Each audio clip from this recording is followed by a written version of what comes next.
Bonjour, je vais vous montrer dans cette vidéo comment calculer les incertitudes pour les méthodes indirectes. Donc, méthode indirecte. Méthode indirecte. Je vous rappelle, si je veux mesurer la résistance en utilisant la mesure de I et U, j'écris R égale à U sur I. La connaissance de I et U, je peux calculer la puissance. En appliquant loi du nœud, je peux calculer I comme étant la somme des deux courants I1 et 2, plus I2. Donc, vous trouvez dans les relations, soit je trouve une somme, soit je trouve produit ou un quotient.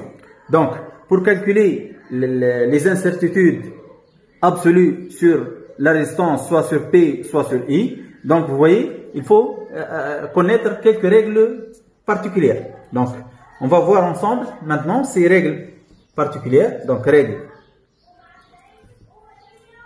particulières. Si on est dans le cas d'une somme, exemple I égale à I1 plus I2 dans l'application de loi des nœuds. Donc, je peux écrire que F en fonction de x, y, est égal à la somme de x plus y. Exemple, I égale à I1 plus I2. I1 plus I2 égale à I. Donc, delta F égale à quoi? Delta F, en appliquant la formule, durant F sur durant, première variable, donc sur durant x, avec delta y égale à constante, avec y égale à constante, pardon, constante, fois delta x, plus durant f sur durant y, x constante, fois delta y. Si j'applique ici, donc je trouve que delta f égale à combien? Delta f égale, donc je dérive, je prends y constante, et je dérive par rapport à x, je trouve 1, fois delta x, je trouve delta x. Donc delta f égale à delta x. De la même façon, je dérive par rapport à y, je prends x égale à constante, je trouve 1 fois delta y, ça donne delta y. Et l'incertitude relative durant delta f sur f est égale à delta x plus delta y sur la fonction fx plus y. Donc ça, c'est la première relation dans le cas d'une somme. Dans le cas d'une différence, f de x égale x moins y. Donc delta f égale à combien? De la même façon, j'applique donc la formule qu'on a vu dans le cours. Donc j'écris delta f égale delta x plus delta y. Et l'incertitude relative, delta f sur f est égale delta x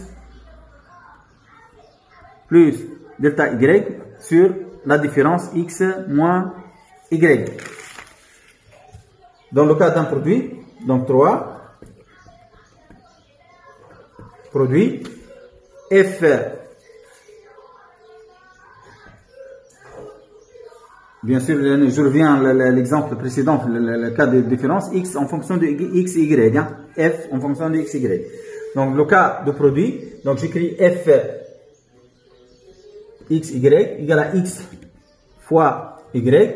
Je calcule l'incertitude absolue sur f, je trouve f, delta f égale y fois delta x plus x fois delta y. Et l'incertitude relative, delta f sur f égale delta x sur x plus delta y sur y. Quatrième et dernière règle pour le quotient. Donc, pour le quotient, f de x, y est égal à x sur y.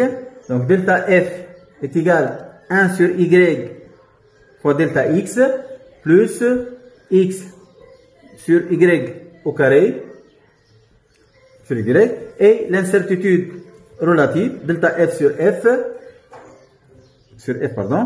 égale delta x sur x plus delta y sur y.